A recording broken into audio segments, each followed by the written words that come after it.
Fala assim, começa assim: "Now I become death, destroyers of worlds." Pronto. Tá. Eu acho que é isso aqui mesmo, mas a princípio Não, vou deixar tu falando aí, Amandinho. Fala, pessoal, começando mais um episódio. Hoje o João tava se tremendo pra falar desse filme a semana toda. A gente vai falar de Oppenheimer, o outro grande lançamento que teve essa semana, né? O que tá salvando, assim, o box office do cinema, ultimamente. Quer falar alguma coisa, João? a gente vai falar de provavelmente um dos filmes mais fodas já feitos desde Tenet. Tenet também não foi muito bom, João, mas tudo bem. Cara, Tenet é maravilhoso. As pessoas Né, não eu acredito piamente que o problema com Tenet é que ele é muito complexo para as pessoas entenderem. eu entendo o filme, eu acho que ele é complexo demais, tipo assim, sem necessidade. Eu acho que dava pra fazer uma coisa legal. Porque grande parte da história de Tenet é puxando de Doctor Who ali. Eu já tô vendo que eu vou ter que cortar essa porra do episódio, porque a gente tá indo numa tangente muito grande. Mas assim, se o episódio ficar muito pequeno, eu vou deixar. Mas dava pra ter feito melhorzinho ali o negócio. Um dia a gente vê Tenet, Eu não acho não. começando de Oppenheimer agora. Fazer só um comentário que eu acabei de descobrir, Hum. o Nolan, ele todos os filmes que ele fez eram com a Warner, né, e aí esse foi com Esse a foi com a Universal. Paramount. E Universo, é. tu viu o motivo? Vi. Qual era o motivo? Eu lembro, eu vi, peraí. Era os streamings. Isso, porque queriam botar no Porque o HBO Max Nolan, ele é mais um rápido, né? cineasta, né, ele não é É, um fazedor de séries. E aí a Barbie tá sendo lançada, que é da Warner, tá sendo lançada no mesmo final de semana que Oppenheimer. é. E outra coisa é que o Nolan, no contrato dele com a Universal, eles não podem lançar filmes 3 semanas antes, nem 3 semanas depois do lançamento de Oppenheimer. E ele tem contrato fechado com o IMAX também, né? Acho que é 2, 3 semanas que você pode passar o Oppenheimer. Foda, né. E o Isso daí eu não contrato que sabia ele não. fechou. Ele leiloou o Oppenheimer para os estúdios e ele foi vendo quem queria dar mais, né? Se eu não me engano, o contrato que ele fez com a Universal, ele pega 30% de todo o lucro do filme. Então, tipo Foda. assim, é uma coisa fodida. Hum. Mas assim, e aí, João, o que que a gente tá bebendo hoje? Hoje, como o assunto é sério, eu achei que não era digno de eu perder a linha. Então eu fui no bom e clássico Heineken, só pra. Olha, a gente tá bebendo a mesma coisa. Eu acho que no episódio de Flash a gente se animou muito. Aí Não, eu com, tô descansando hoje, como o filme é mais com tranquilo. certeza a gente se animou muito no episódio de Flash, porque falar mal sempre anima o sangue. Mas é porque eu gostaria de estar com a minhas faculdades mentais intactas para falar de algo tão importante. Justo. Tem a sinopse aí? Tenho. A sinopse é o seguinte: o homem estava cansado, criou um brinquedo novo e ele acabou e matou 200 milhões de pessoas. Não, mas fala direitinho Não, aí, só pra dar falando o sério, contexto do filme. eu sei, pô. A história do filme é basicamente a história. Antes de começar a sinopse, queria fazer um comentário que talvez esse seja um dos poucos episódios que a gente não vai dar spoiler, Não? porque a gente tá falando de fatos Ah, históricos, então não tem como dizer que é spoiler de algo que aconteceu 60 anos atrás. as ideias. Mas enfim, o Oppenheimer é um filme que conta a história de Oppenheimer, que é considerado como o pai da bomba atômica. Ele era um fisicista que estava meio cansado da forma que a física funcionava e decidiu explorar novas áreas. E nesse meio tempo ele acabou se envolvendo com um projeto militar para criar bomba atômica e acabar a Segunda Guerra Mundial. E aí no filme a gente vê os desdobramentos políticos e científicos também, e todo o processo que acontece, porque uma coisa, ele era uma pessoa extremamente perturbada, e eu não tô falando isso brincando, ele realmente era. E o filme trata essa psique desse ser humano tão complexo. Para dar um contexto técnico de o quão complexo o objetivo do filme ser dessa complexidade, de passar essa complexidade da personalidade do Oppenheimer, todo o roteiro foi escrito em primeira pessoa do ponto de vista do Oppenheimer. Então, quando eu vi uma entrevista do Robert Downey Jr. falando que ele não quando chegou pra ele o roteiro e ele leu e ele ficou tipo: "Que porra é essa? O bicho tá escrito em primeira pessoa", e ele terminou, e ele ficou tipo, era como se ele tivesse sido hipnotizado, porque ele estava tão imerso dentro do roteiro, que ele estava se sentindo hipnotizado. Massa. O filme, ele, a gente viu agora, ele tem a perspectiva muito. É o que até que tu comentou, né? É muito a perspectiva do Oppenheimer em cima de tudo, né? O foco do filme não é na bomba, é no Oppenheimer, e aí, tipo assim, a bomba é meio que um. Tudo bem que ela participa ali do clímax do negócio, mas é uma parte, né? Assim, ele foca muito na perspectiva dele de tudo. Até porque assim, a bomba é o que fez o Oppenheimer ser o Oppenheimer, né. Sim, sim. Mas uma coisa também que eu vi numa entrevista do Christopher Nolan, na verdade não foi do Christopher Nolan, foi na entrevista do Matt Damon, que ele comenta que estava conversando com o Christopher Nolan, e o Christopher Nolan falou: "Eu tô fazendo o filme baseado no livro O Prometheus Americano", que é a história do Oppenheimer, é não é uma autobiografia, é uma biografia do Oppenheimer. Eu acho que em português o E nome é outro, porque isso aí é tradução livre em inglês, né? Mas assim, só deixando esse detalhe. verdade. E aí ele falou que queria fazer o filme baseado no livro Prometheus Americano, mas que o filme seria chamado de Oppenheimer, porque o filme é sobre o Oppenheimer, Pois é. enquanto o fato de ser a mentalidade o que o Christopher Nolan também falou, porque essa entrevista tá o Christopher Nolan também, né, e ele comenta tipo: "Eu sempre fui Eu sempre", porque ele cresceu na Inglaterra durante o pós Segunda Guerra Mundial e tal, Uhum. tipo, não exatamente quando acaba, mas ele sofreu o impacto cultural da Segunda Guerra Mundial durante a infância dele. Sim. Então uma coisa que ele conta foi que ele viu a questão do Oppenheimer ser o cara mais foda do mundo, tipo, o cientista mais importante do mundo e depois ser um Zé ninguém, por causa das ligações que ele tinha. Uhum. E assim, e isso foi algo que marcou ele, e ele queria poder fazer um filme pra homenagear esse cara. Assim, não necessariamente homenagear não é a palavra correta, talvez seria tipo assim, É uma história que tinha que ser eh contada, né? Eu acho, assim, nesse sentido. exatamente. Tu gostou do filme? Eu preciso falar alguma coisa? Eu achei o filme todo massa também. Tivesse que fazer uma crítica mais geral, não é que eu achei o filme muito longo, sabe? Eu acho que tem partes do filme que se passam muito rápido e partes do filme que se passam muito lento.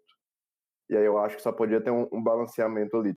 Tem o começo do filme ali que são várias partes bem rapidinhas da vida dele, né? Tem a parte lá que é a mais marcante, né? Que é ele tentando, quase envenenando ali o professor. E isso é uma história real inclusive, isso realmente Sim, aconteceu. sim. Não a parte que ele volta correndo, e não se sabe exatamente o que ele usou pra envenenar a maçã, não se Aham. sabe se realmente era cyanide, eu não sei como é o nome em português.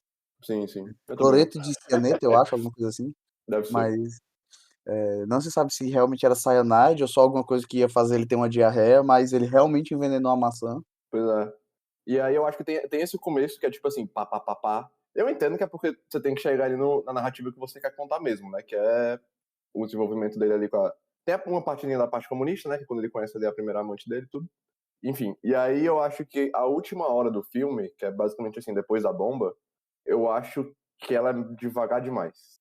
Mas ao mesmo Ah, tempo, não é como se eu sentisse que não tem história pra contar, sabe? Eu acho que tem, eu acho o filme massa. Eu só senti esse. Eu senti essa diferença, não é algo que eu achei ruim, mas eu fiquei meio. eu não sei dizer se eles soltam a bomba com 2 horas de filme, porque eu confesso que eu não senti nada disso que tu tá falando, eu estava aqui assistindo o filme, e por mim eu tinha ficado mais 2 horas assistindo, Aham. e eu tô com vontade de assistir de novo e Hum. eu achei magnífico, o filme é espetacular. Quanto ao que você comentou da primeira parte ser muito rápida, muito cortada, Uhum. isso é verdade, eu concordo, mas eu acho que isso é muito legal, porque é uma forma dele não perder tempo mostrando coisas importantes que Características do personagem mesmo, né? Tipo assim, ele é meio. porque assim, o filme, ele é extremamente fiel à história real. Talvez até, tipo, as pessoas não saibam, não tenham noção, porque algumas coisas que acontecem realmente são meio loucas, mas frases do filme que o Oppenheimer fala sobre, por exemplo, que o sonho dele era conseguir aplicar física quântica nos desertos de Novo México. Tipo, Uhum. isso foi algo que ele realmente falou durante a vida. Ele escreveu, se eu não me engano, cartas falando isso para amigos deles.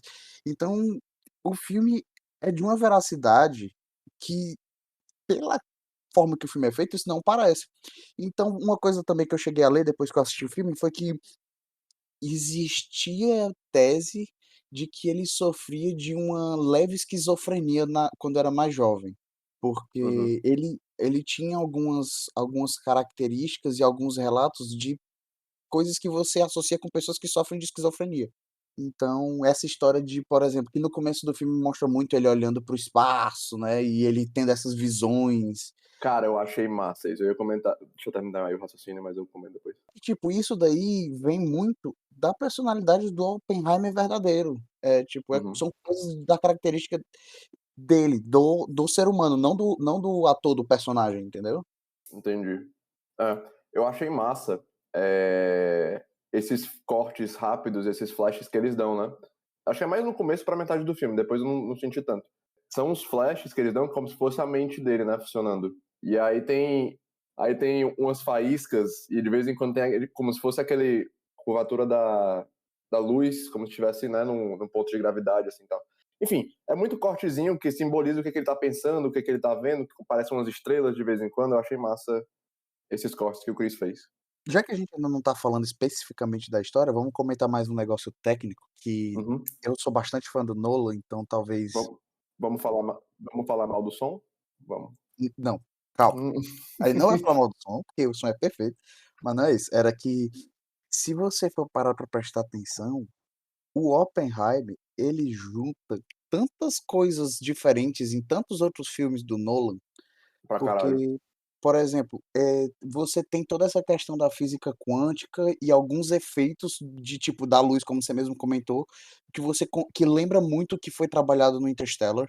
Uhum. Você tem toda essa questão do jogo do preto e branco e a diferença temporal que foi usado durante vários filmes diferentes do Nolan. Uhum. Que mais que eu talvez não esteja lembrando agora? Eu acho que toda a questão do tempo, né? Tipo assim, o Nolan ele tem uma tara em tempo.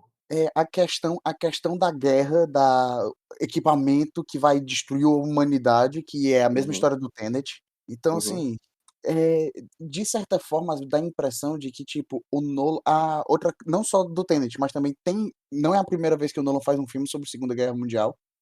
Teve o Dunkirk, né?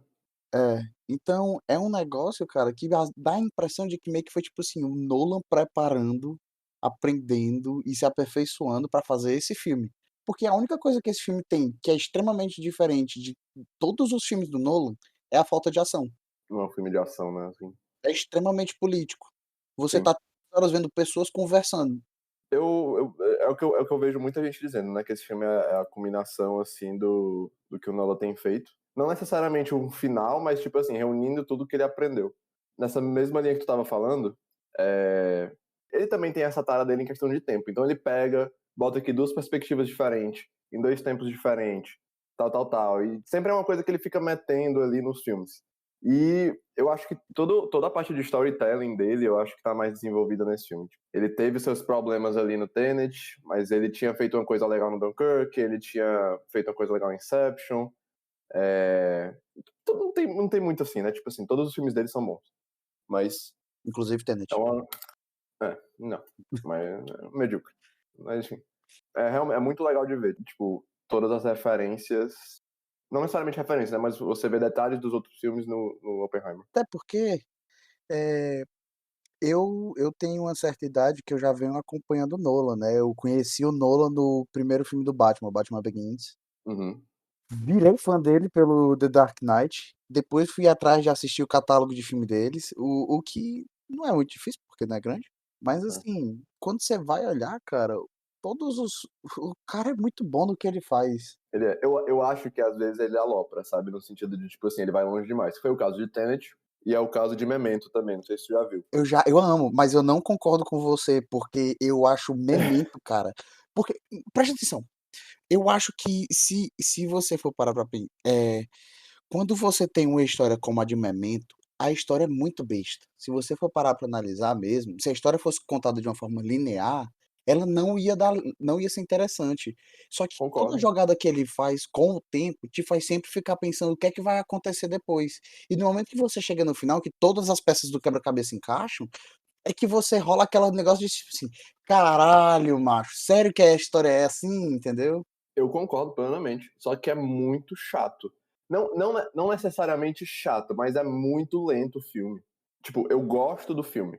Eu acho um filme bom pelo que ele tenta fazer, tipo, pela ideia, o conceito. Ah, vamos começar o filme do final, e aí Uma o parte pessoal. uma linha temporal vai voltando e a outra vai indo pra frente, né.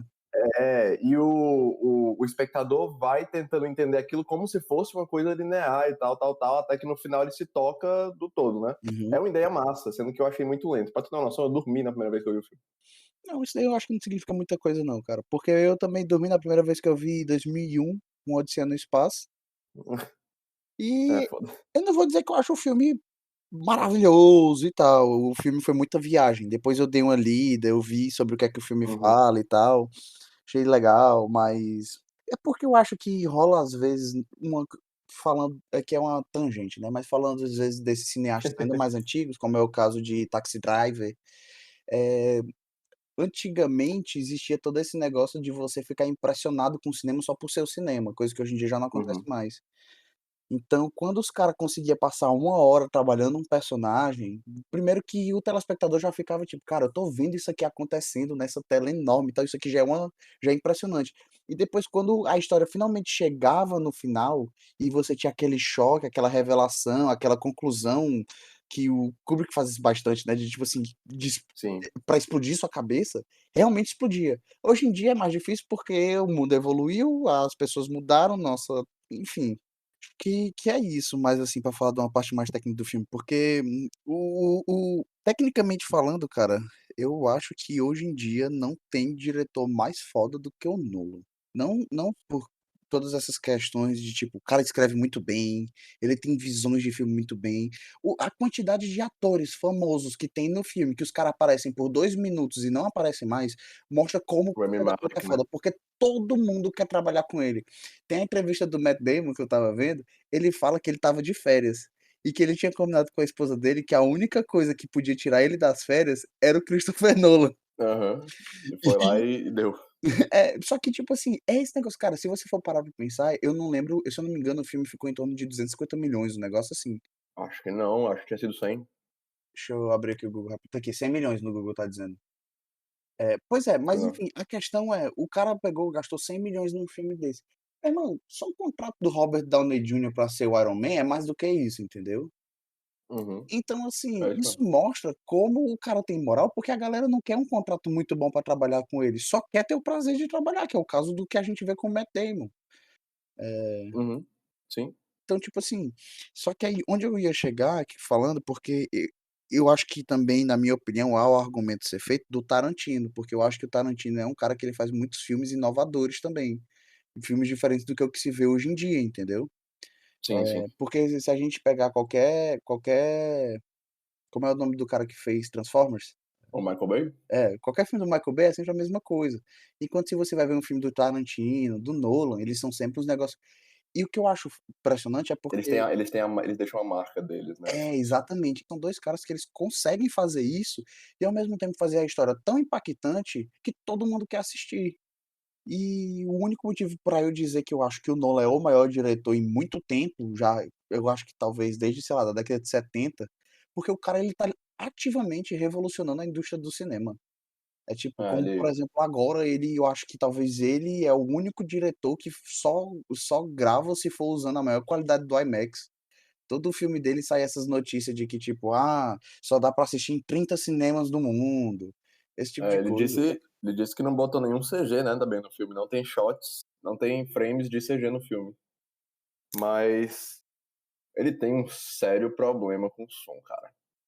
Eu eu acho massa o ele tem aquele som alto com bastante volume, que é uma trilha sonora ali pesada e é irado e tal, mas ele não sabe balancear diálogo com som. Hoje em dia, tipo assim, eu não acho nem que ele não saiba, eu acho que ele faz de propósito. Porque não tem como a pessoa não saber. Uhum. Porque já vem alguns filmes que ele faz isso. O Sim. Tenet, o pessoal tinha reclamado, Dark Knight Rises já tinham reclamado também. Não lembro se teve esse problema em Inception, mas Dunkirk teve esse problema. Mas assim, é umas cenas que tem um diálogo e você não consegue entender. Não sei tu aí no Brasil, porque tem legenda, né? Mas eu tava até te dizendo no sentido de, tipo assim, eu tava querendo ver o filme de novo, legendado, pra ver, para entender todas as falas, porque tem muita fala em momento decisivo, assim, não que altere, assim, o plot do filme, mas que você não entende, tipo, na hora que eles vão anunciar que a bomba acertou Hiroshima e Nagasaki, né, no rádio, eu não entendi nada daquele rádio. Ah, tudo bem, mas aí, se eu não me engano, eu lembro de ter lido em algum lugar que ali eles estão usando a gravação original. Então, Não, também tudo tem a bem, questão da mas falta de qualidade da gravação original, entendeu? a trabalho dele ali também fazer um esforço pra quem tá assistindo o filme conseguir entender o que tá acontecendo. Mas assim, Guido, eu entendo que você tá falando do som, eu acho que Tenet, Inception foram filmes que tiveram muito mais afetados por isso, sabe? É porque no grosso você sabe o que tá acontecendo nesse filme, não é como se tivesse algum plot, algum twist ali que vai ser revelado numa fala que você não vai entender, mas tem muito detalhe que você acaba perdendo. Teve muita fala do Robert Downey Jr. que eu não entendi, porque eu não consegui ouvir. Não, Chegou nesse nível. Então, eu tenho noção da história, eu entendi o que tudo aconteceu e tudo, mas tem detalhes assim, eu posso ter perdido alguma referência, alguma coisa, porque eu não entendi o filme, não tava conseguindo ouvir. que tipo, eu não tô falando só na questão de que o som dessa vez não atrapalhou tanto o filme, mas que dessa vez, parte do som que estava muito alto, não estava tão alto quanto como foi no Tenet, por exemplo, entendeu? Porque no tu não concorda muito com o que eu tô falando, né? Não, eu acho assim. Eu não sei, eu acho que eu ia tentar me explicar aqui no sentido, mas eu acho que eu só não concordo mesmo. Eu acho que o Não, Tenet tem os seus problemas e eu acho que os problemas desse filme com áudio são muito parecidos. não, então é só isso mesmo, tipo, eu não acho que esse filme o áudio dele é ruim como o Tenet não, porque o Tenet aí eu realmente não tenho muito o que falar, é alto pra caralho, e é alto o tempo todo durante as conversas, quando não tem conversa e tudo. Só que tem um negócio É. nesse filme que eu acho que o libera ele um pouquinho de você reclamar do áudio. É que constantemente eles usam o áudio para dar a impressão de confusão, fazer alusão à bomba, esse É. tipo da mentalidade do conflito emocional que o Oppenheimer vai sentindo durante o filme, entendeu? Tanto que, se você for prestar atenção, várias vezes quando ele está sendo interrogado, quando ele está conversando, e você percebe às vezes que ele está falando coisa que ele não concorda, começa a ficar muito alto o volume da música, ou do filho dele chorando, ou da galera batendo em alguma coisa, entendeu? Uhum. Não reparei muito nesse tipo de detalhe assim, mas eu acho que pode ter sido, acredito do jeito que ele é também, né? Não é todo cheio de coisa. Mas, eu acho que foi mais um problema que eu senti assim nas duas sessões que eu fui. Eu não estragou o filme, sabe? É só um detalhezinho ali Uhum. que incomoda um pouco. Mas, de atuação, quer dar um parabéns aí pra alguém? Tá, de atuação, eu não vou dar um parabéns pra ninguém, porque eu acho que isso daí seria redundante. Eu acho que qualquer pessoa que vai assistir um filme do Christopher Nolan, toda vez que você vai assistir um filme de um diretor bom, você sabe que vai ter atores bons fazendo boas atuações. Uhum. É assim, independente na maioria das vezes, até atores ruins fazendo boas atuações, porque o diretor, quando é foda, ele consegue tirar do cara o que é marromeno quando Ezra até o. Miller, né? Do Flash. Pelo amor de Deus. Mas eu queria fazer um comentário sobre o personagem principal que faz o Oppenheimer. E eu queria. O comentário é o seguinte: a pronúncia do nome dele é Cillian Murphy. Não é Cillian. Ele, se eu não me Uhum. engano, é da Irlanda do Norte. E ele é de um país celta, porque não é celta. Mas tudo bem. É só esse comentário mesmo que eu tenho que fazer a atuação. Todo mundo maravilhoso. Matt Damon, hum, o Cillian Murphy, o Robert Downey Jr. dando aula. E tá aí, isso é um negócio que vale a pena comentar. Na hora que o Robert Downey Jr. apareceu, eu não fiquei com a impressão de que eu estava vendo o Homem de Ferro. E eu acho isso muito Não, foda de um cara fazer. E eu acho isso tão foda que eu estava assistindo com uma amiga minha, que ela não reconheceu que era o Robert Downey Jr. até, tipo assim, 40, 50 minutos de filme. Sim. O cara do ela reconheceu o Josh, do Drake Josh, e ela reconheceu o maluco do The Boys na hora que eles apareceram, entendeu? E só que o Aham. Robert Downey Jr., a maquiagem, claro, mas a atuação dele estava tão boa que não vinha aquela coisa de eu estou vendo um Homem de Ferro mais velho. É, eu acho que esse foi um dos personagens mais diferentes que ele fez ultimamente, né? Assim, Hum, porque além do Homem de não. Ferro, ele fez o The Judge, que ele foi um filho de um juiz, né, lá, que ele era advogado também. Uhum. Mas ele é sempre esse papel que é tipo assim, a pessoa que meio extrovertidão, assim, o cool. E eu acho que esse cara tem um toque disso. Não lembro o nome dele no filme, né, do personagem, mas o que ele O tá Stross, interpretando. É, tem que um toque eles disso. até falam sobre a pronúncia do nome, né. É.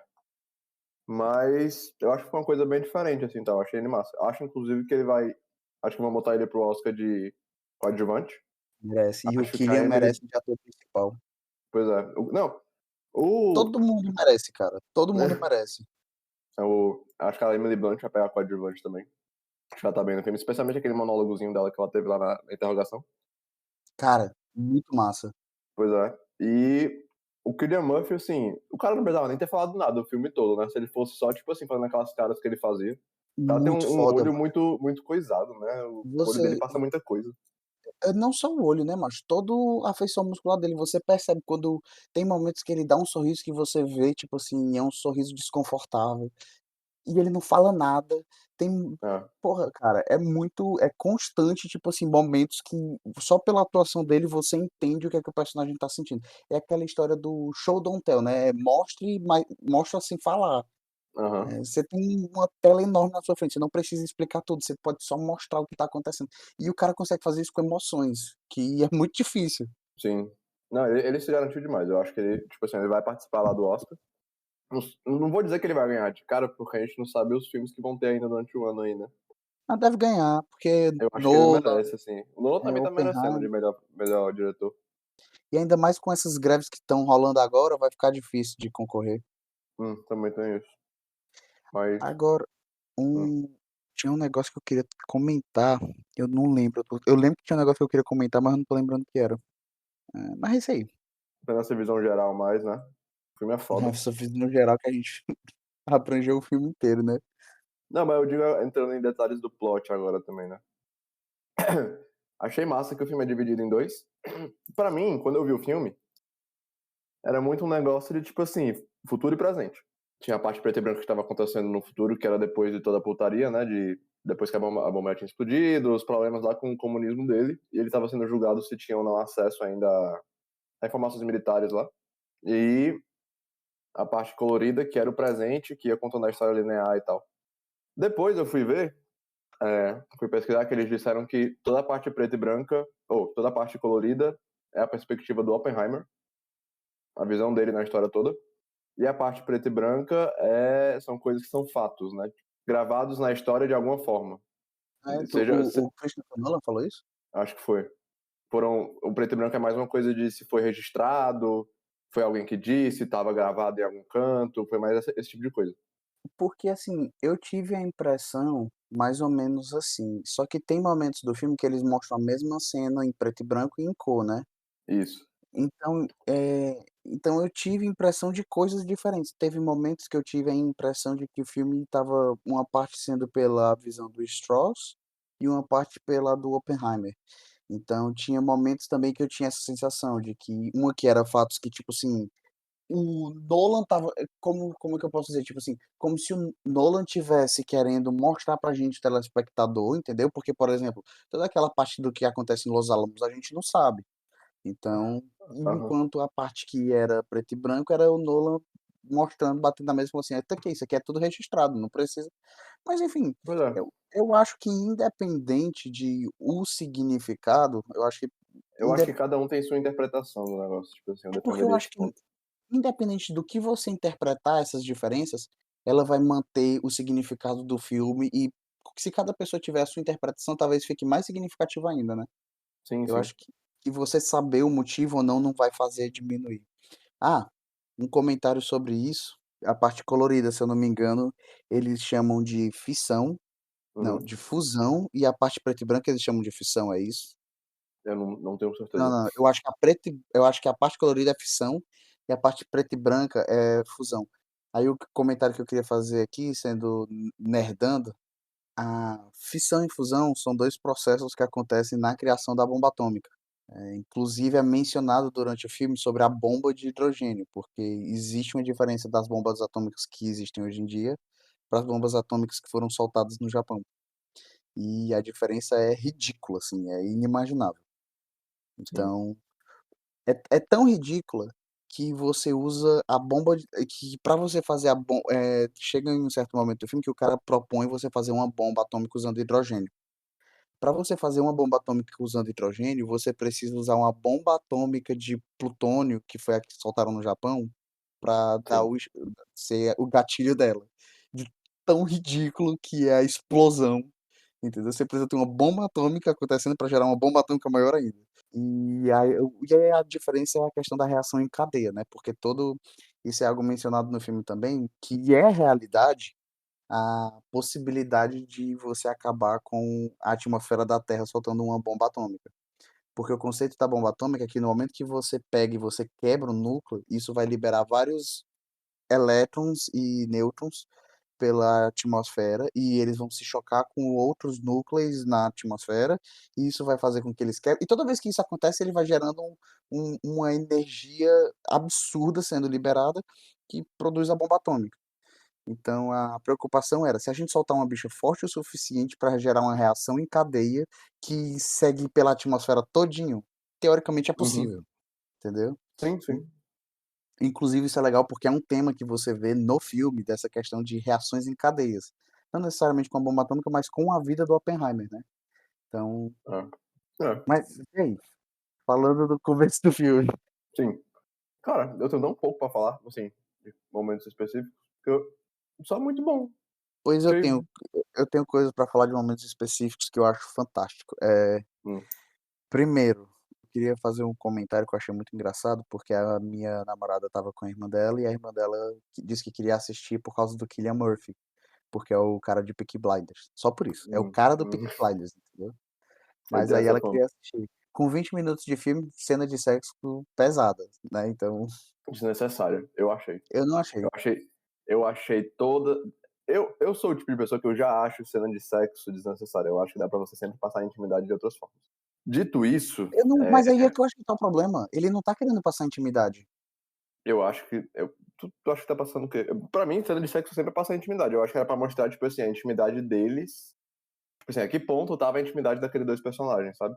Tem até uma cena que eles sentam um de frente pro outro, né? Que eles estão nus, sentados. Essa cena eu achei fantástica. Então, tipo assim, é muito um negócio de. Ah, não, pera, a gente tá Ó, falando de cenas diferentes. A que eu achei não, fantástica então, foi tu a tá falando do da primeira, né? A que eu achei fantástica foi a deles no na interrogação. Na interrogação. É. Ah, não. Aquilo ali eu entendo que era pra gente ver o que a mulher tava vendo, né, e tal, a Emily Blunt. Mas também, não sei, gente. Eu acho que sempre tem um jeito melhor, assim, de mostrar e eu achei meio desnecessário, achei Então, too much. falando da primeira cena de sexo, eu não acho que ela é desnecessária e eu não acho que o objetivo ali é mostrar a intimidade, tipo assim: "Ah, olha como eles são íntimos, eles estão transando", não é isso. Mas é mais tipo assim, cara, eles estavam transando e tendo uma discussão filosófica sobre o socialismo ao mesmo tempo, entendeu? Ao ponto dela parar e pegar um livro que tem na estante.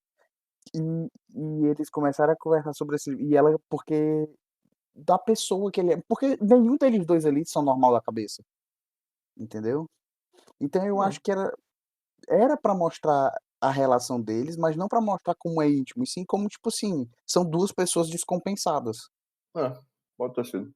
Outra coisa, por exemplo, a outra cena que não foi de sexo, mas tem uma cena que eles estão nu, né, um de frente para o outro conversando na cadeira no hotel, presumidamente depois de terem transado. Sim. Pra mim, eu adorei aquela cena, mas porque ali eu acho que o que o Christopher Nolan tá querendo mostrar pra gente é que, tipo assim, eles estão uma coisa que não acontecia, inclusive, eles estão um de frente para o outro, nus, tipo, sem defesa, sem armaduras, expondo o que eles realmente são, entendeu? Eu entendo a intenção, eu só Tanto é que eu não acho sei. que eu acho que isso é que faz ainda ser mais significativo o momento que ele fala que ele não vai poder ver a Jean Tetlock, né, porque a Jean Sim, sim. Tetlock era um affair dele que ele tinha, era a amante dele, enquanto ele era É casado. a Florence Pugh. Não sei quem é. Ela faz a Viúva Negra atual. Ah, a irmã da Viúva Negra, a irmã da Scarlett Johansson. É, isso. Pode. Mas assim, eu acho que isso é o que faz ainda ser mais impactante o momento que ele fala: "A gente não vai mais poder se ver e tal, essa é a última vez". Porque o fato dele estar pelado naquela cena é uma forma do cara querer mostrar pra gente também que, tipo assim, ele não tá escondendo nada, ele tá botando tudo à mostra, entendeu? Ele tá sendo extremamente franco com ela, talvez o mais franco que ele tenha sido com qualquer pessoa na vida dele. E ele tá Uhum. ali. E mesmo assim ele não pode dizer pra ela o que é que ele tá fazendo. E tudo isso eu acho que é só pra mostrar como ele, dá essa sensação. E eu, pelo menos eu vi dessa forma. E Sei. aí eu acho que vem um pouco dessa questão de tipo, o cara beleza que ele tá fazendo um filme e tal, mas ele ainda assim é um artista, então ele tem que contar a arte, passar da forma que ele achar legal. Bom, enfim. Não, E eu justo. acho que a terceira cena que você achou desnecessário é no momento que ele tá sendo interrogado e a esposa dele descobre que ele estava traindo ela, né. Que ele Não, não que ele estava traindo.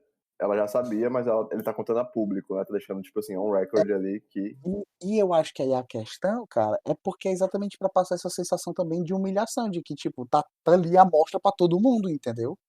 Não só é. o que ela vê, mas também como tá sendo pra todo mundo que tá naquela sala, sabe. E Uhum. eu acho que isso entra no que eu falei mais cedo de o filme ele é muito bom em fazer você ver e entender sem ninguém precisar explicar. De fato, tem um argumento a ser feito aí, eu acho. A gente estava falando de quê? Estava falando do filme, né, a gente falou da cena de sexo. Uhum. Aí, caso tenha um desconexo entre o que a gente tava falando e agora, é porque a gente deu uma pausa aqui rapidinho, e aí a gente tá voltando a falar agora. Então, tipo assim, se não ficar no raciocínio, eu notei isso no episódio de Flash, sabe? De vez em quando a gente dava umas pausas e aí o raciocínio era totalmente diferente. Então, é o que acontece quando você tá bebendo, você tem que parar pra pegar a bebida. É, foda. Acho que a gente vai ficar meio perambolando aqui, não necessariamente na linearidade do filme, mas depois que eles vão pra Los Alamos, né, toda a parte lá, eu acho que a pressão que o filme dá, no sentido de. É, tipo, é como se fosse aquela música do Tubarão, né? Que é um tum, tum, tum, tum. A trilha sonora fica bem pesada e fica um negócio que você tá sempre ali, tá chegando, tá chegando, tá chegando. E você começa a ficar ansioso, né, e tal. Eu acho que ele passou essa ideia muito bem, Cara, eu sei que a de gente pressão, assim, de agonia e tal, que o negócio tá vindo. eu sei que a gente falou mais cedo, mas eu queria só fazer um comentário de novo, que a trilha sonora desse filme eu achei É massa. foda, tão foda. É irado. E é o mesmo cara que fez a trilha sonora de Interstellar, se eu não me engano. E eu Que não sei se também foi é o mesmo. muito irado. E eu lembro que eu estava assistindo o filme e eu estava na cabeça, tipo assim: "Caralho, isso é tão Interstellar". É massa. Mas assim, o que eu queria tem um comentário que você falou aí, sobre essa tensão, e eu acho que talvez, cara, isso daí foi dado pela forma de como eles cortam o filme tão rápido no começo, como no começo o filme anda com uma velocidade tamanha, que quando chega nessa hora e ele começa a colocar essa música, você fica tipo assim: "Agora vai, né, porque a gente chegou", entendeu. Ele está Ele tá lá. mostrando todos os detalhes, entendeu, agora vai. É massa. E ele consegue manter isso por um bom tempo inclusive, né. É, até a hora da bomba, né? Quer falar da bomba já? Ou tu quer mais falar alguma coisa de antes? Cara, eu podia passar o dia todinho falando de coisa assim, é porque eu teria que sair lembrando e tudo de uma porque tem tantos momentos que eu acho muito bons, entendeu. Tem muita coisa legal. Eh, momentos falando dessa parte de Los Alamos que é legal, que eles são detalhes, mas de novo, são detalhes que se você prestar atenção, cara, você não vê que ninguém precisa te explicar. Então, por exemplo, a questão do personagem do Matt Damon, que é o general, que Tá em casa, né, primeiro o Matt momento Damon. Assim, fazendo o personagem dele ali e tal, ele é sempre esses caras. Mas ao enfim. menos, né, nem sempre. Ele Ah, perdia eu demais, acho era bem totalmente parecido. Assim, diferente. eu acho ele super. Não é nem simpático, é carismático. Ele é. Mas enfim. O que eu ia falar era porque, no momento que o personagem do Matt Damon encontra o Oppenheimer, ele é uma patente, e durante o filme você vê ele subindo a patente. Em nenhum momento isso é comentado, em nenhum momento eles falam nada em relação a isso, mas você vê que em uma hora ele tá com uma roupa, depois ele já tá com umas medalhinhas no peito, depois ele tá usando uma ombreiras com mais faixa, e você vai vendo, tipo, ele ganhando esse poder simplesmente pela vestimenta dele. Aham. Então tem várias coisas que são assim no filme que é muito legal. Principalmente, e isso é um negócio que eu lembro que eu notei no começo de Los Alamos, né? E aí também tem a parte de. Que também é um negócio legal sobre o fato deles terem corrido o filme tão rápido no começo. Quando eles chegam em Los Alamos, eles começam a conversar e jogar o nome de um bocado de cientista e cientistas famosos que todo mundo É que chegou ao massa, né? terceiro Que ali. você conhece, que você viu no colégio. É irado, é irado. E você consegue fazer. E é muito legal porque, assim, são todos cientistas que passaram pela vida do Oppenheimer. Então, no momento que esses caras falam deles, você fica tipo assim: porra, velho, o maluco era o professor do Oppenheimer. Então, É chocante, né? Algumas coisas. Você vê que ele teve palestra do Niels Bohr, você vê que o Einstein tá no filme, né? Eu não sei o resto do pessoal, mas eu tenho uma ideia tão distante, assim, do Einstein, que é uma coisa tão de outro mundo, entre aspas, assim, a lenda que ele virou, que ver ele, assim, num filme sendo interpretado é uma coisa muito chocante mesmo, né? Assim, você fica tipo assim, porra, ele era realmente uma pessoa, não era uma entidade, assim, sabe? não, eh, já que você tá falando do Einstein, a gente tem o Fermi. O Fermi, ele era um italiano que saiu da Itália fascista e foi para os Estados Unidos, e hoje em dia eu acho que ele é mais conhecido pelo paradoxo de Fermi, que Sim. é que é a questão de inversamente proporcional à possibilidade de existir uma vida no universo com a quantidade de provas que a gente tem que isso acontece. Uhum. Então, e acho que pode até ser aplicado em outros casos da vida, mas ele é mais conhecido por isso, eu acho. E então, tipo assim, são várias coisas que você vai vendo e você fala assim: "Caralho, mas eu estudei sobre esse maluco, eu odiava esse cara na aula de física e agora eu gosto dele". É massa. Eu acho que outra coisa que o filme faz muito bem também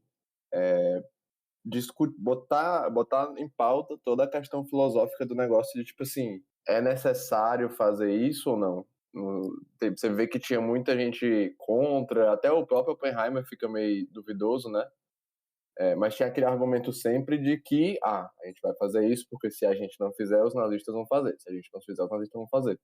Aí chega naquele ponto que tá quase tudo pronto, Hitler morre e eles ficam naquele impasse de a gente vai mandar a bomba ainda para botar um ponto final na Segunda Guerra. Os japoneses vão se render sem isso e tudo. E o filme ele não deu pelo menos para mim, né? Assim, o filme não deu uma resposta. Não, Ele deixa a discussão e não deixa uma conclusão ali. E eu acho que tinha que fazer isso mesmo. eu tenho certeza que terão pessoas que vão assistir o filme, talvez não aqui no Brasil, mas vão ficar: "Ah, filme democrata". E terão pessoas que vão pagar assistir e vão falar que o filme Republicano, né? é republicano. Mas eu acho que isso daí é um negócio que eu tinha até anotado aqui pra gente discutir mais aprofundadamente sobre a questão filosófica e moral que o filme passa, não só do ponto de vista, foi certo matar 200.000 pessoas, foi 200.000 pessoas, né. Foi ao Cara, todo, né? eh, eu fico arrepiado de falar sobre a queda da bomba atômica, É, porque, como eu comentei no começo, eu sou um pouquinho mais nerd do que as pessoas, não, tipo assim, não do que o do que pessoal a nerd, mas average person, né? A pessoa é, média. eu já fui atrás de ler, então às vezes no filme quando o cara falava alguma coisa sobre mecânica quântica, eu ficava: "Ah, eu sei disso", ou esse tipo de coisa. Então, eu sabia de algumas coisas que você não sabe se você não for atrás. Então uma dessas coisas e além disso, eu também sou muito apegado com eu também acompanho muita coisa japonesa que até hoje é influenciada pela bomba atômica. Aham. Então isso é um pouco impressionante, tipo, o você vê isso. E cara, é absurdo a merda e a desgraça que a bomba atômica foi, cara. Não é difícil de escrever, porque assim, eu cheguei a ver imagens e tal, e eu já vi vários relatos, não só de pessoas que foram afetadas pela bomba atômica, mas pessoas que sofreram o efeito radioativo do nível da bomba atômica. E é um negócio que de você coisa de pesadelo pra você acordar gritando, sabe, tipo, é coisa de filme, velho, você tá ali e do nada você começa a derreter, Sim. é coisa de maluco. Então, foi até um dos comentários que eu lembro que eu fiz quando eu saí do filme, que eu fiquei impressionado como eles conseguem passar o peso e o impacto, na cena que o Oppenheimer tá vendo os resultados. O pessoal tá descrevendo pra ele o que é que aconteceu, e ele consegue passar toda a desgraça que ele tá sentindo por ter feito aquilo. Não só ele, vários atores lá que fazem parte do grupo de cientistas que estão, você vê na cara deles que eles estão, tipo assim, melancólicos, porque eles conseguiram, porque eles sabem a merda que aquilo causa. Sim. Então, é loucura isso. É, Eu fico arrepiado de comentar. eu acho que é um tópico que é válido discutir, mas eu não sei se tem uma conclusão certa necessariamente. Porque assim, no grosso, não é justificável, né? Você causar tanto dano e tantas, tipo assim, tantas pessoas sofrerem por isso. E a gente tem essa opinião hoje em dia, com base em todos os fatos e tudo. Eu tava discutindo isso com a Mariana quando a gente saiu do cinema. Mas eu acho o argumento dela super sensato, que é tipo assim, não tem justificativa pra isso. Tudo bem, mas só pra ser o advogado do diabo, você estando numa posição de que ou é minha casa ou é a da pessoa que tá tentando destruir a minha casa. Por mais que a gente esteja comparando aqui Japão e Estados Unidos, que são, né, coisas assim relativamente diferentes, eles tinham sofrido o ataque de Pearl Harbor, que tinha matado não sei quantas mil pessoas também. Acho que não é proporcional, né, a bomba atômica, mas enfim. Então eu tava numa situação ali de, ele veio querer invadir meu jardim e tá ameaçando, entendeu? Então fica aquele negócio de esse impasse mesmo, né? Então eu concordo no sentido de que acho realmente uma coisa desumana, acho que muito provavelmente os japoneses teriam se rendido sem isso, acho que a guerra teria acabado sem isso, com Hitler já tendo batido as botas também. Mas o motivo da construção, que foi aquela ameaça dos nazistas, foi uma coisa, e aí você até vê no filme mesmo que depois que ele constrói, que ele vê que o Hitler morreu, fica uma insegurança de vou fazer isso ou não vou. Até quando ele termina, ele diz, eu quero saber quando for ser usada e eu quero saber aonde direitinho e tal, como é que foi. E aí o pessoal só avisa pelo rádio, não avisam nem a ele, só avisam pelo rádio o que aconteceu e tudo. Então, eu acho que tem uma discussão aí, mas eu não sei se tem uma conclusão super certa necessariamente, sabe? Uma coisa assim que você falou, Guido, sobre essa questão filosófica e tal, por exemplo, eu não sei se tem várias coisas que eu gostaria de pontuar, que a primeira você falou sobre o ataque de Pearl Harbor, e aconteceu, todo mundo sabe que isso foi o estopim, todo mundo não sabe, mas quem sabe, sabe que isso foi o estopim para a entrada dos Estados Unidos na guerra, mas eu também já li, já ouvi falar e tal, não posso estar enganado, que foi meio que tipo, ia acontecer eventualmente, entendeu? Aham. Os caras só alguém levantou a bola e os Estados Unidos cortou. Foi isso, Pearl Harbor foi um corte. A mas isso eu não acho nem relevante, eu só queria comentar mesmo porque me veio na Uhum. cabeça. A outra coisa que eu acho que talvez seja até mais pertinente, tem um momento do filme que o personagem do Robert Downey Jr. tá conversando com Oppenheimer e ele fala sobre os russos terem a bomba atômica. Que, tipo, eles estão com mais de um ano atrasado da nossa pesquisa e eles já têm testes de bomba atômica. Uhum. E o Oppenheimer faz um comentário que é tipo assim, mas a gente não está disputando com os russos, a gente está disputando com os nazistas. Porque na Segunda Guerra era aliado, né, teoricamente. E ele até comenta, e ele fala isso, tipo, em dado momento ele fala, cara, a gente tem que falar para eles que a gente tem a bomba atômica, porque a gente vai ter o higher ground, né, que é tipo a vantagem ética e moral. Uhum. Então, você vê que o Oppenheimer também tem um momento do filme que ele olha para um amigo dele que não queria fazer parte do time de pesquisadores, porque o cara falava, tipo, a desgraça que a gente vai estar fazendo não é certo, e os Estados Unidos não tem, Sim. sabe? Que ele não E quer fazer o, parte, né? Não quer.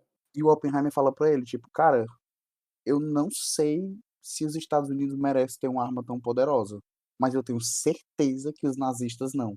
Aham. Pois é. Então, acho que isso tudo corrobora com o fato de que o filme é muito bom em deixar isso em aberto, porque Sim. o cara mesmo falava, né? Eu tô aqui fazendo um negócio e eu não concordo com o que eu tô fazendo, mas eu acho que é pro bem melhor, mas eu não sei. Aham.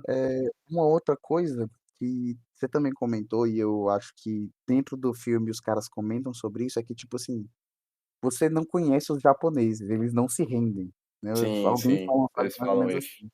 E, tipo assim, de novo, querendo ser um pouquinho nerd, Cara, existe uma coisa, uma unidade de batalha japonesa durante a Segunda Guerra Mundial, que é a unidade 731.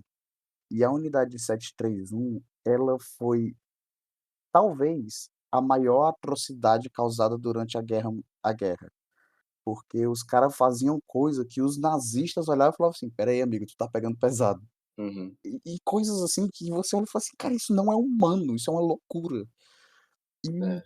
lembrando também que quando os Estados Unidos jogou a primeira bomba, o Japão não se rendeu. Os Estados Unidos jogaram a segunda e o Japão também não se rendeu. Eles vieram se render algum tempo depois, e com os Estados Unidos soltando panfletos, então, aviões soltando panfletos falando para o povo falar: "Cara, vocês têm que se render".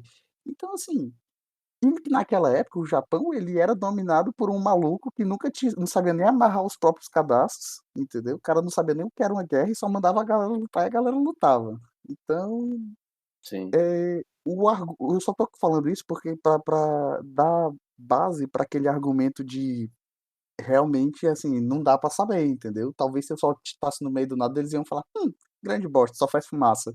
sim. Mas enfim, eu acho que o filme faz um ótimo trabalho em deixar essa questão, essa Discussão, né? se se foi, será que, tipo assim, tudo bem, a bomba matou 200 milhões de japo 200 milhões, ó, a bomba 200 matou mil. 200 mil japoneses. Será que se ele não tivesse soltado a bomba, ia ter morrido mais gente? Entendeu? Exatamente, é aquele negócio, né, tem um ponto ali, todo mundo concorda que a bomba em si é uma ação desumana. Mas pra pessoa que estava lá nos Estados Unidos, é foda, tem esse argumento a ser feito de que, tipo assim, existe a possibilidade de virem aqui e quererem matar mais gente. Isso daí assim, Eu acho que é bonito você falar no sentido de, tipo assim, ainda assim não deveria ter feito por causa da diferença de magnitude e tal. É, realmente, agora aquele dilema do trilho, né? Tem um trem que vai passar e aí você pode escolher dois caminhos pra ele. Um caminho mata 5 pessoas, o outro mata uma. O grosso tem uma o resposta certa, né? Você vai matar uma pessoa, mas ainda assim é uma atrocidade, entendeu? isso daí e infelizmente, tipo, tem até uma entrevista do Oppenheimer mesmo, quando ele ainda era vivo, em que ele fala, "Eu acho que a gente não precisava ter feito o que a gente fez, eu acho que a gente conseguiria ter a rendição do Japão com muito menos, só que é muito fácil falar depois do que aconteceu". O Oppenheimer fala Exatamente. isso: "É muito fácil eu falar agora depois do que aconteceu". Então, realmente, e uma outra comentário legal, só fechando esse tópico, que nessa mesma entrevista perguntam, falam do Oppenheimer sobre, tipo assim: "Cara, você falou", acho que a gente não vai nem fechar esse tópico, mas ele pergunta para o Oppenheimer: "Você falou que a gente devia ter tido um acordo sobre armas nucleares com a Rússia, não sei o quê. Quando que você acha que a gente devia ter feito esse acordo?". E ele fala: no dia seguinte a gente ter testado a bomba atômica". E o teste não foi em Hiroshima, foi o teste que eles fizeram dentro dos Estados Unidos mesmo. O Trinity Test, né? É, que mostra no filme. Isso. Inclusive a porra da bomba foi tão foda que ela criou um elemento novo, né. Então, É. Assim, a gente podia. Porque eu acho que a gente podia discutir esse tópico específico por muito mais tempo. Mas só pra poderia. puxar pro filme, e aí, dependendo de quanto tempo a gente demorar aqui, a gente volta pro tópico no final. Mas, já pegando agora também a cena da bomba, antes da gente falar de coisa mais na frente, da União Soviética e tal. Cara, eu achei massa a cena da bomba. E eu achei legal que focaram muito na perspectiva do Oppenheimer olhando pra bomba, né? Do que não necessariamente filmando tudo que aconteceu na bomba. Dito isso, eu achei a explosão da bomba um pouco underwhelming, esperava um pouco mais. Cara, eu não achei, mas eu fiquei impressionado com a cena. Eu não sei se tu percebeu, tu falou mais cedo sobre as visões que o Oppenheimer tinha durante o filme, né. Aham. Rola um momento, cara, quando tá soltando as bombas, que rolam umas visões que ele tem, e as visões se misturam com a explosão.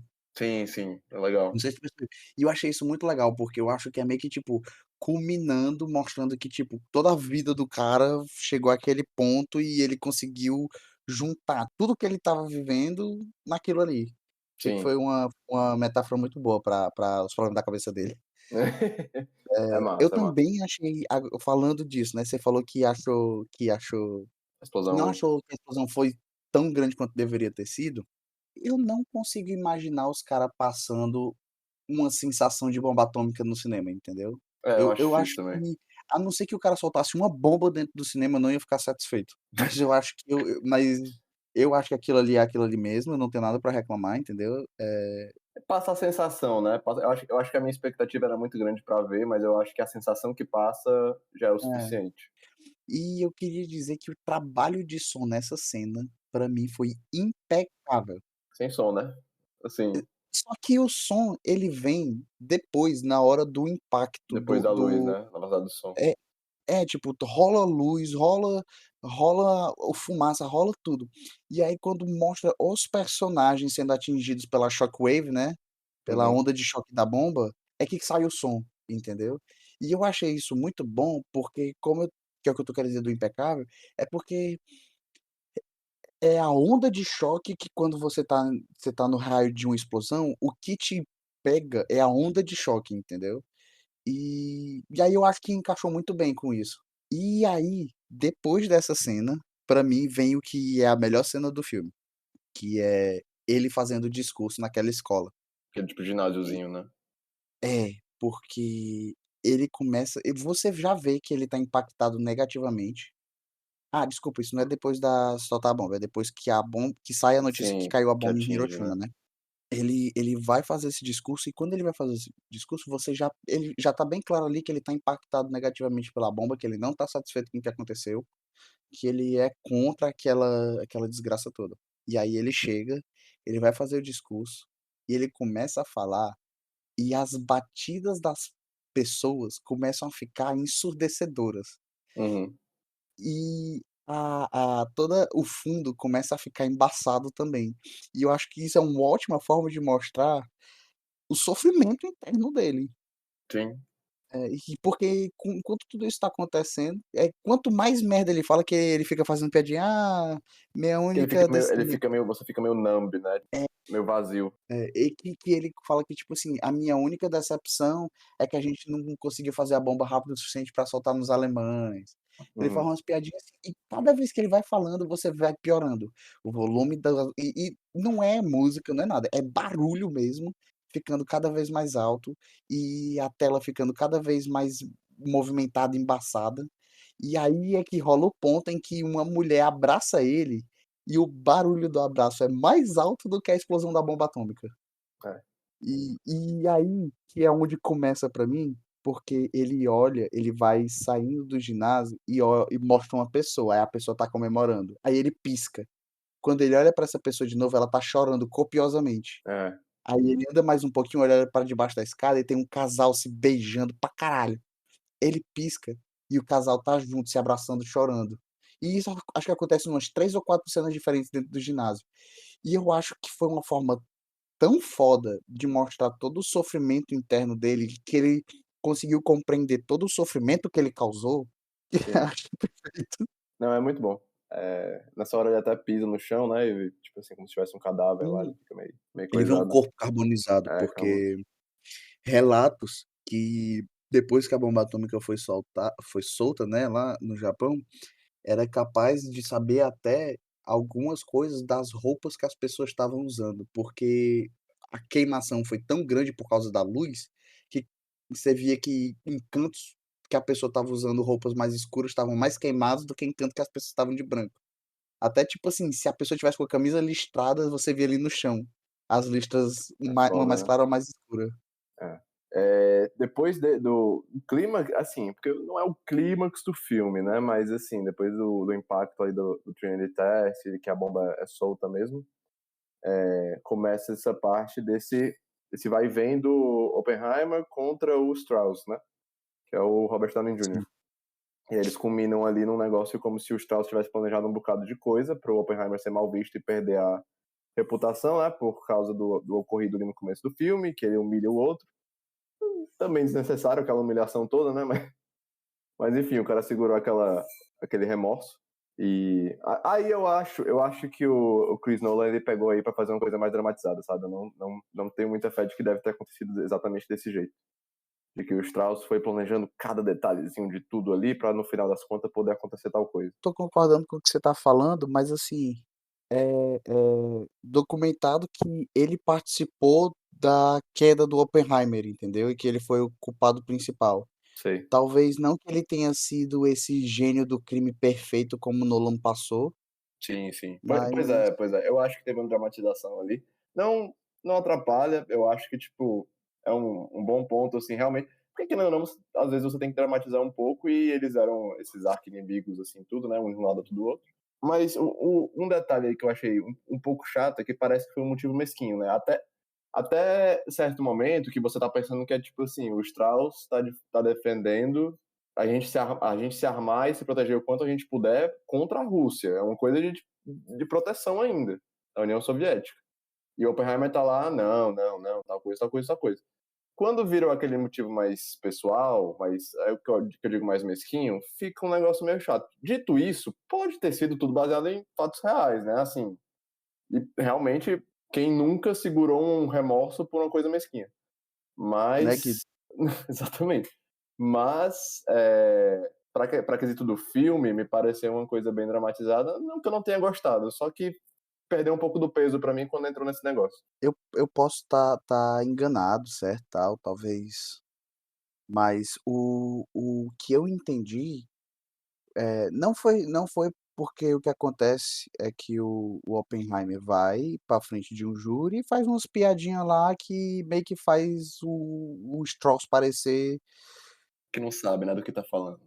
Só que o que porque também temos que lembrar que o Strauss, ele era um físico que ele não conseguiu terminar a faculdade. Ele começou a faculdade por questões, problemas financeiros do pai dele, ele não chegou a ser um físico brilhante, digamos assim. Uhum. Mas, que eu pelo que eu entendi ali, o problema não foi de: "Ah, o Oppenheimer veio e me fez parecer falar que eu fa fez parecer que eu falei besteira". Não, foi tipo assim, o cara veio na frente de vários inimigos políticos e ele fez piada com toda a minha proposta política que estava me impulsionando para um lugar que eu queria estar, entendeu? Aham. Então, ali a raiva dele não é, tipo, mesquinha no sentido: "Ai, é porque ele me chamou de bobo e disse que eu era burro". Não, é porque o cara me deu uma rasteira nos meus objetivos políticos e por causa disso eu não consegui fazer o que eu queria. Eu entendo, mas eu não sei se necessariamente o filme passou isso tudo pra mim. Tipo assim, eu cheguei com essa impressão de que chegou ao ponto ali que era um motivo pessoal. E Hum. pra mim Isso para mim foi só o peso da discussão. O peso da discussão caiu um pouco quando isso foi botado em jogo, sabe. uhum, Mas, aí vai de cada pessoa realmente e eu acho é, que isso é o que acontece um pouco quando você faz um filme que você não explica, necessariamente tudo, né, detalhe, você deixa muita coisa aberta. mas eu a essa foi a impressão que eu tive. E falando até dessa questão, isso é algo que é um tema recorrente do filme que eu acho que é essa questão das reações em cadeia, que, cara, isso daí já tinha mostrado várias outras vezes no filme, ele sendo arrogante, ignorante, burro, e o Strauss falando: "Como é que pode um cara tão inteligente ser tão burro?". Então, Não, o filme mostra muito esse lado dele, assim, né, de extrovertido popular no sentido de, ele é muito mulherengo, é muito ignorante, hum, não ignorante, é muito grosso, né. isso inclusive é uma das coisas que no começo eu comentei sobre a veracidade do filme, né. Existe relatos de professores do Oppenheimer quando ele estava na Europa, que era constrangedor o ego dele, porque ele sabia ele era porque, tipo, todo mundo sabia que ele era muito mais inteligente que todo mundo, Uhum, ele sabia, mas a forma que ele agia em cima disso era constrangedora, entendeu? E entendi. não num bom sentido, e eu acho que o filme deixa isso bem claro. É, o não mede esforços, né, ali. Eu achei legal também, tipo, eu reclamei um pouco aqui da parte pessoal ali do Strauss, mas eu achei legal o conceito de filme de mesmo com tudo que já teve, ele foi e botou um plot twist ali no final, né, no sentido do, é o Strauss dizendo que ele planejou tudo e que tá tudo fudido mesmo, e o filme isso tudo pós-bomba, né, aquele negócio, aquela investigação pra saber se ele vai perder o acesso dele ao exército ali, as coisas militares, né, que no grosso, assim, talvez não significasse tanta coisa, mas era mais pra reputação, no sentido de, eu fiz a bomba atômica e agora estão tirando meu acesso do governo, sabe? Então, para a comunidade, para o grande povo, ia ser como se ele tivesse sido, como se ele tivesse dizendo, a gente não confia mais nele. E eu achei legal toda essa ideia de botar um plot twist ali no meio desse drama, de que na verdade era o Oppenheimer que estava fazendo os movimentos certos ali no xadrez e não o Strauss, sabe? E eu fiquei com a impressão, cara, o filme acabava com o Oppenheimer soltando a bomba, ganhando o prêmio por soltar a bomba atômica, né? Uhum. E aí depois tinha o epílogo dele, acho que é epílogo, né, que chama aquele último capítulo do Acho livro. que é, acho que é. E aí tem o epílogo que é ele vivenciando as consequências dessa reação em cadeia. Sim, Eu fico pensando aqui, eh, tu falou que esse podcast pode até deixar isso na gravação. Tu falou que esse podcast nem ia ser tão grande, porque eu e tu gostamos do filme e tal. 1 hora e Só meia. que eu tenho condição de passar as 3 horas falando de cada cena desse filme. Porque a gente tá aqui conversando e eu tô me lembrando que a gente não falou quase nada das cenas de interrogação dele, que tem cada cena mais foda que a outra. É muito Eh, legal. a as tão Não, tem muito detalhe no filme. O filme tem 3 horas também, né? Não tem nem condição de falar de é. tudo. Eu tô tentando passar aqui só pelos highlights. Só que são 3 horas de um roteiro muito foda, atuações muito fodas, música muito foda, efeitos muito fodas. Os caras soltaram uma bomba, velho. O cara É construiu uma muito bomba massa. e soltou. Sem falar em todas as nerdices de que eu podia estar comentando sobre questão de, tipo, eles construindo a bomba atômica de plutônio, botando a casca dela em volta É e muito tal. legal. Mas toda, É, toda a parte ali do treinamento do Trinity Test, do treinamento não, né? Da construção e tal. Tem vídeos reais, assim, foi tudo muito sim. inspirado no que a gente pode pesquisar mesmo. Então, só se É, quiserem dar uma olhada aí depois. Mas é muito legal quão igual foi, né, que eles deixaram. comentário aqui sobre o que eu falei mais cedo, da gente não ter comentado sobre a parte de interrogação dele, né. Uhum. Cara, tem um maluco lá que eu acho que ele fez How I Met Your Mother, né. Não é não o gordinho que interroga a galera? Não, ele. Não, não, não. Ele. O último filme dele que eu lembro foi Exterminador do Futuro Gênesis. Que ele foi Ixi, o John Connor. deixa eu ver aqui qual é o nome dele. É o Jason Clarke? É. É, o Jason Clarke. Pronto, esse cara lá, que personagem foda, velho. Puta que o pariu. Eu ficava com raiva dele algumas vezes, macho. Ah, era pra ficar, né? O cara foi posto ali numa posição. Eu sei, mas é isso que eu tô querendo dizer, o cara é tão bom que me deixou com raiva. É um cuzão, né? Assim no filme. Cara, é muito bom, velho. Rola um negócio que eu lembrei aqui. Tu sabe que o Dr. Brown fazia parte do Projeto Manhattan, né? De Volta para o Futuro. O Doc Brown. No filme? O De Volta para o Futuro, ele é um cientista do Projeto Manhattan. É? Sabia não. É. É tipo, isso é um easter egg que eles soltam assim no comecinho do filme, que se você prestar atenção tem lá. Ah, legal. Ele até fala que ele roubou plutônio do governo americano pra fazer o DeLorean. Não, mas não tinha parado pra pensar, não. Assim. Puta tangente aleatória que eu lembrei. É porque eu olhando aqui o casting, eu vi um maluco de cabelo branco e lembrei. Não, mas o último comentário que eu tenho pra fazer, eu acho. O cara diz, né, o Strauss, eu dei o palco que ele queria. Ele vai ficar conhecido pelo Trinity Test e não por Hiroshima e Nagasaki. E eu acho que na percepção de muita gente, pelo menos antes desse filme, eu acho que realmente, tipo, todo mundo sabe da bomba atômica. Mas não necessariamente todo mundo sabe quem é Oppenheimer. Ou, sabe? Ele não ficou tão conhecido quanto o evento ou, né, tão grande. Eu acho que boa parte No disso deve meio ser pelo. científico ele ficou. Não, mas eu digo assim, no meio popular. Grande parte disso deve ser por toda essa, esse investimento que ele fez em ser contra ali logo depois que ele fez, né? Em ser contra a criação da de hidrogênio e tudo. É, isso daí, cara, é um negócio que dá um outro assunto todo novo sobre essa questão, né? Porque ele no filme mostra isso e como eu comentei antes sobre o fato do filme ser extremamente verídico, ele tinha pensamentos muito, eu não vou dizer progressistas, mas ele tinha pensamentos muito abertos, ele não se alinhava com ideias políticas e ele tipo, ele tinha os pensamentos dele e ele não pensava, tipo: "Ah, é porque eu sou de esquerda, sou de direita, sou progressista, republicano e tal". Não, ele É, pensava, ele achava que ele era certo e ele falava. eu acho que E eu acho que o filme deixa clara a intenção no sentido de, tipo assim, ele era de esquerda, ele era comunista, ele defende aquele negócio de todo mundo devia ter coisas mais ou menos iguais e tal. Eu acho que o filme ele não pesa nisso, mas ele comenta ali um pouquinho no começo. Não, porque isso é até uma discussão que ele tem com a Jean Tatlock no começo do filme. Que ele olha pra ela e ele fala assim: "Ah, mas propriedade não é roubo?" Aí ela fala: "Não é não é", não, ele fala assim: "Ownership", né, que é tipo assim, você ser propriedade. Sim, Aí ela fala: "Não é propriedade, é você ser dono de terras", alguma coisa assim. sim. Aí ele pega e fala: "Desculpa, é porque eu li o original na língua original". Não, então, É tipo o que eu entendi daquilo ali é que ele leu e ele compartilha os interesses, mas ele tá ali criticando meio que no sentido de, tipo, ah, ela tá querendo debochar de mim, pois eu vou, sabe, vou me botar à altura. Mas o que eu entendi do filme é que ele acreditava naquilo tudo mesmo. O filme não, mas é o que eu tô dizendo, o filme ele não pesa em cima disso. Ele comenta isso por cima, dizendo, tipo, ó, essas aqui é algumas das crenças dele, segue. Não é, se preocupa mais com isso. pois é, engraçado, talvez assim, talvez se a gente estudasse mais sobre o Oppenheimer do mundo, a gente talvez na vida real mesmo, a gente tivesse uma ideia diferente, mas eu não tive essa impressão, que é tanto que é o que eu tô falando, que ele contra-argumenta ela quando ela vem com essa história de conversa comunista, né. Aham. E ele mesmo sempre falou, tipo, todo mundo fala, ele nunca se relacionou com o comunismo.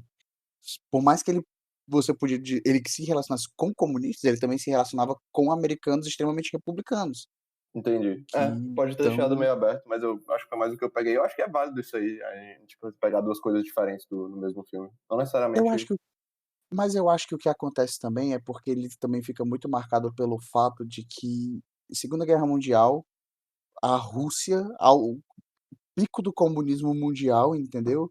Uhum. E o cara tendo ideias divergentes do que era o pico do capitalismo. Sim, Então, é aquele negócio, tipo, quando todo mundo vai pra um canto, tipo assim, aquela história do prego que se destaca é o que se martela, que leva mais martelada, né? sim. Ele estava numa situação e ele não tinha, pela personalidade dele, ele nunca pegava e falava assim: "Caralho, macho, eu devia calar um pouco a boca pra galera parar de falar mal de mim", né, então É. Mas assim, quer encerrar os pensamentos finais? tá. Meus pensamentos finais. A última conversa do filme que o Oppenheimer tem com o Einstein Uhum. define todo o Foda, né? filme e tipo, é a definição. Inclusive porque essa conversa vai rolando e o apocalipse nuclear vai rolando no fundo, né. No background. Mas vai definindo toda a vida dele, desde a ascensão com a bomba atômica até a desgraça que ele passou em ter sido, desrespeitado tendo por causa do Strauss, e depois sendo todo mundo ali aceitando ele de novo, meio que obrigado por como pedir desculpa. E a conversa dele com Einstein, cara, se vo assiste o filme pra ver essa conversa, porque é isso, cara, o filme é aquilo, e o pior é que aquilo não é só o filme, é a vida, então A última frase ali choca, né? é. É massa. Os meus finais, assim, adorei o filme. Não tenho muito mais o que falar. Acho que na minha escala, assim, eu deixaria um 9,5. Só não é um 10 por causa do som. E eu deixo ali só a dúvida do. Porque eu comentei aqui que eu não gostei muito do motivo ser tão pessoal entre o Strauss e o Oppenheimer ali, né, no final das contas. Como eu Aham. não sei se isso é real ou se é uma coisa inventada pro filme, eu não vou me dar o trabalho de pesquisar essa situação Se toda. alguém souber, É, eu deixo 9,5. É como se, tipo assim, se o som estivesse top, provavelmente eu dava um 10, e aí teria esse asterisco só pra ter essa dúvida ali, mas.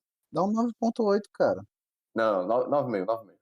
9,5 é sólido. por causa do som só. Não, por causa do som e por causa dessa duvidazinha ali. Eu acho que os dois juntando dá um 0,5. E tu reclamando que eu dei 3 pro Flash.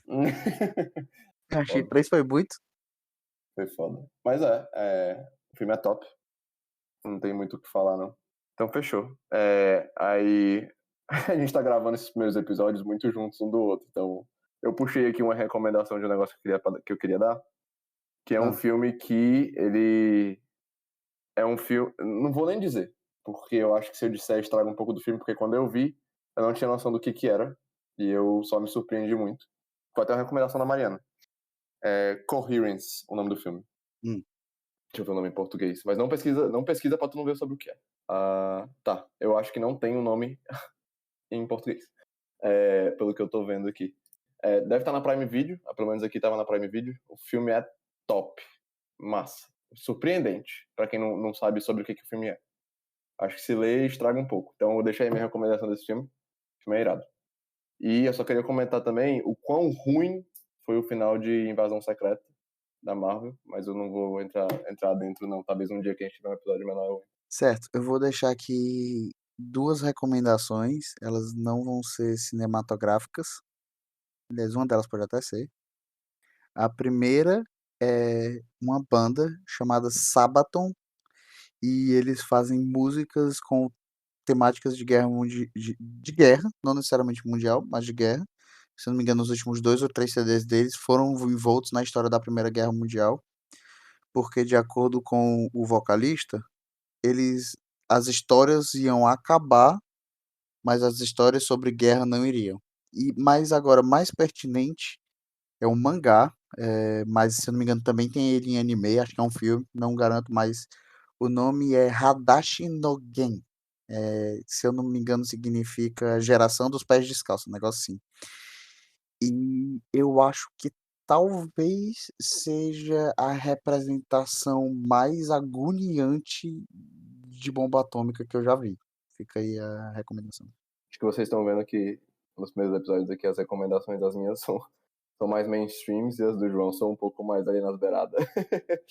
Cara, mas é porque é o seguinte, eu não acompanho coisas que são mainstream, mas não é porque, é mainstream, é simplesmente porque eu não sou uma pessoa que faz parte do que é mainstream. Então, Não, acho que não tem problema não, só recomendo, tipo, você acha até bom. O pessoal vai ter recomendação de todos os é, lados. inclusive, já que você falou aí de uma diferença entre nós dois, eu queria comentar uma outra coisa que eu já percebi, é que geralmente você vai achar que o filme teve tempo demais e eu vou achar que teve de menos. É, tá virando um padrão. Porque por mim podia ter mais. Tirando o Flash, porque Flash pra mim podia ter 15 minutos, aí tava bom. Aí não, aí não. Então, acho que era mais isso. Até a próxima aí, gente. Até mais, pessoal. Rodrigo Góes, out.